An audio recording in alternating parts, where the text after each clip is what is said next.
ಚನ್ನಗಿರಿ ಪಟ್ಟಣದ ಬಸವಚೇತನ ಎಜುಕೇಷನ್ ಶಾಲೆಯಲ್ಲಿ ಬಂಧುತ್ವ ಫೌಂಡೇಶನ್ ವತಿಯಿಂದ ಇಜಿಪಿಜಿ ಕ್ಲಾಸ್ನ ಸಹಯೋಗದೊಂದಿಗೆ ಕರ್ನಾಟಕದ ಎಲ್ಲ ಸರ್ಕಾರಿ ಶಾಲಾ ಮಕ್ಕಳಿಗೆ ನವೋದಯ, ಮುರಾರ್ಜಿ ಸೈನಿಕ ಮತ್ತು ಇತರ ವಸತಿ ಶಾಲೆಗಳ ಪ್ರವೇಶ ಪರೀಕ್ಷೆಗಾಗಿ ತೇಜಸ್ವಿ ಪಟೇಲ್ ಎಜುಕೇಷನ್ ಪ್ರೋಗ್ರಾಂ ಟ್ರಸ್ಟ್ನ ಅಡಿಯಲ್ಲಿ ಉಚಿತ ಆನ್ಲೈನ್ ತರಬೇತಿ ಲೋಕಾರ್ಪಣೆ ಮತ್ತು ಬಸವಚೇತನ ಎಜುಕೇಷನ್ ಡಿಜಿಟಲ್ ಕ್ಲಾಸ್ ರೂಮ್ ಕಾರ್ಯಕ್ರಮವನ್ನು ಕ್ಷೇತ್ರ ಶಿಕ್ಷಣ ಅಧಿಕಾರಿ ಜಯಪ್ಪ ಎಲ್ ಉದ್ಘಾಟಿಸಿ ಮಾತನಾಡಿದರು.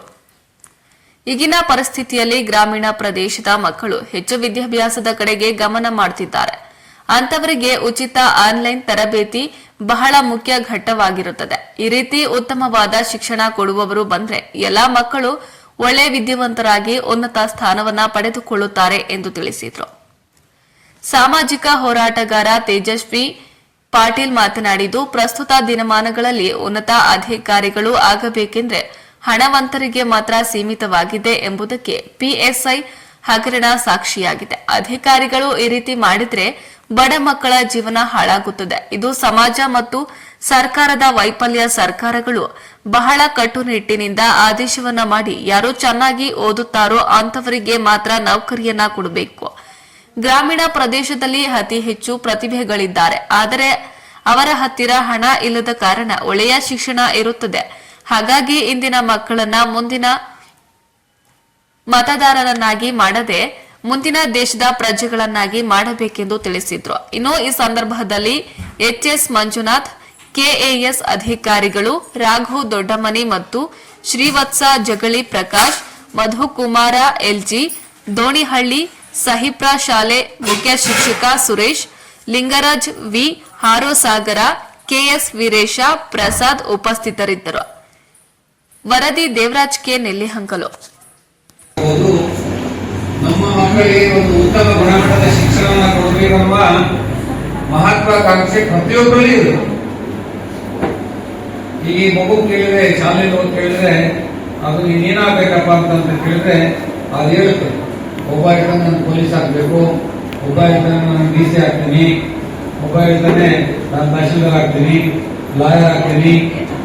ಸೊ ಅಂದ್ರೆ ಮಕ್ಕಳಲ್ಲೂ ಆಕಾಂಕ್ಷೆ ಇರುತ್ತೆ. ಆದರೆ ಅವರ ಕನಸನ್ನ ನನಸು ಮಾಡಬೇಕು ಅಂತಂದ್ರೆ ನಾವು ಅವರಿಗೆ ಒಂದು ಬೇಸಿಕ್ ಎಜುಕೇಶನ್ ಕೊಡ್ಬೇಕಾಗುತ್ತೆ. ಅದರಲ್ಲೂ ವಿಶೇಷವಾಗಿ ನವೋದಯ, ಮುರಾರ್ಜಿ ಇತರ ವಸತಿ ಶಾಲೆಗಳಿಗೆ, ಸೈನಿಕ ಶಾಲೆಗಳಿಗೆ ನಮ್ಮ ಮಕ್ಕಳಿಗೆ ಒಂದು ಅವಕಾಶ ಸಿಗ್ಬೇಕು ಅಂತಂದ್ರೆ ಅದಕ್ಕೆ ಸರಿಯಾದ ನಾಲೆಡ್ಜು ನಮ್ಮ ಪೋಷಕರಿಗೂ ಇರಬೇಕು, ಮಕ್ಕಳಿಗೂ ನಾವು ಆ ರೀತಿ ತರಬೇತಿ. ನಾವೆಲ್ಲ ಎಕ್ಸಾಮ್ ಎಲ್ಲ ಕಳಿಸ್ಕೊತೀವಿ, ಪರೀಕ್ಷೆಯಲ್ಲಿ ನಮಗೂ ಪಾಸ್ ಆಗಬೇಕಂತ ನಿರೀಕ್ಷೆ ಇಟ್ಕೊಂಡ್ವಿ, ಆದರೆ ಖಂಡಿತ ಆಗಬೇಕು. ಇಂತಹ ಪರೀಕ್ಷೆಗಳ ಬಗ್ಗೆ ನಾವು ತುಂಬಾ ಒಲವನ್ನು ಹೊಂದಿರಬೇಕು. ಪೋಷಕರಿಗೆ ಇದ್ರ ಬಗ್ಗೆ ಪೂರ್ವಜ್ಞಾನ ಇರಬೇಕು.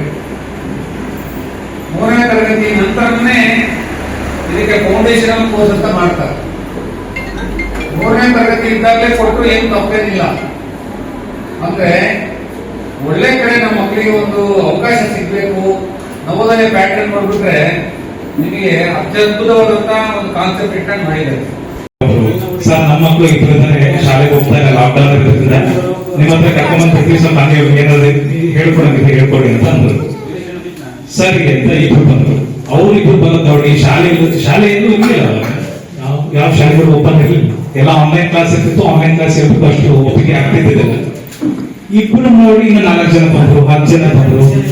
ಅಲ್ಲಿಗೆ ರೂಮಲ್ಲಿ ನನಗೆ ಜಾಗ ಇದ್ದಂಗೆ ಆಗ್ಬಾರ್ದು ಹೋಗ್ತಾ ಹೋಗ್ತಾ. ಸೊ ಈ ತರ ಆಯ್ತಲ್ಲ ಅಂತ ಹೇಳಿ ಯಾಕೆ ಒಂದು ತರಬೇತಿ ನಡೆಸಬಾರ್ದು ಅಂತ ಒಂದು ತರಬೇತಿ ಚಿಕ್ಕದಾಗಿ ನಡೆಸಿದ್ರು. ಹೋಗ್ತಾ ಹೋಗ್ತಾ ಅದನ್ನ ಆನ್ಲೈನ್ ಮಾದರಿಯಲ್ಲೂ ಸಹ ಕೊಡ್ತಾ ಅದನ್ನು ಆನ್ಲೈನ್ ಅಲ್ಲಿ ಬರೋ ರೀತಿ ಮಾಡಿದ್ವಿ.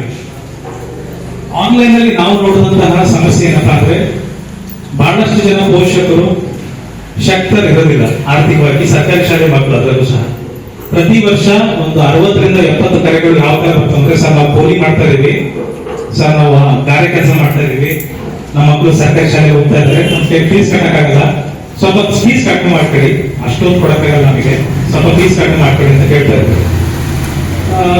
ಸೊ ಹಾಗಾದ್ರೆ ಇದಕ್ಕೆ ಏನ್ ಮಾಡ್ಬೋದು ಅನ್ನೋದು ನಮಗೂ ಯೋಚನೆ ಇದೆ. ಈಗ ಫೀಸ್ ಒಬ್ಬರಿಗೆ ಕಡಿಮೆ ಮಾಡೋದು ಎಲ್ಲರಿಗೂ ಕಡಿಮೆ ಮಾಡ್ಬೇಕು, ನಮ್ಮ ಖರ್ಚು ವೆಚ್ಚಗಳನ್ನ ನೀಗಿಸ್ಕೊಳ್ಳೋದು ಹೇಗೆ ಅನ್ನೋದು ಒಂದು ಕ್ವೆಶ್ಚನ್ ಮಾರ್ಕ್ ಆಗಿ ಇತ್ತು. ಇದರ ನಡುವೆ ನಮಗೆ ಪರಿಚಯ ಆಗಿದ್ದು ಯಾರಪ್ಪ ಅಂದ್ರೆ ದೋಣಿಹಳ್ಳಿಯಿಂದ ಬಂದಂತ ಸುರೇಶ್ ಮಾಸ್ಟರ್. ಇವರು ಸರ್ಕಾರಿ ಶಾಲೆ ಶಿಕ್ಷಕರಿದ್ದಾರೆ, ದೋಣಿಹಳ್ಳಿ ಶಾಲೆಯ ಹೆಡ್ ಮಾಸ್ಟರ್ ಆಗಿ ಕೆಲಸ ಮಾಡ್ತಾ ಇದ್ದಾರೆ.